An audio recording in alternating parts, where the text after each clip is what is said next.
Welcome to the Slop Temple. We pray this video helps. In this video, I will explain how to study 3 hours a day. First, let's establish a consistent daily routine to maximize your learning potential. Dedicate a specific 3-hour block each day, ensuring it fits well into your overall schedule. Consistency is key, so try to stick to the same time daily. Preparing your materials beforehand helps you jump right into studying without losing precious minutes. Now, let's structure those 3 hours effectively. Break your study time into manageable 45-minute blocks. After each 45-minute period, take a short 5-minute break to rest your mind and prevent burnout. This method, similar to the Pomodoro technique, keeps you focused.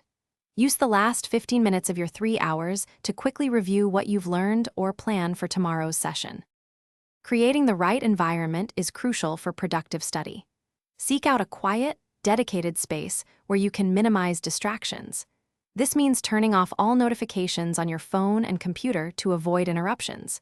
Ensure you have all necessary books, notes, and supplies readily available. A well-organized space helps maintain focus and makes your 3 hours of study much more effective. To stay motivated, engage in active learning rather than passive reading. Try summarizing concepts in your own words or even explaining them aloud as if teaching someone. Set clear, small goals for each 45-minute block to give yourself a sense of accomplishment. Finally, reward yourself after successfully completing your 3 hours of focused study. This positive reinforcement helps build a lasting habit. Thanks for watching. Consider subscribing if we helped you.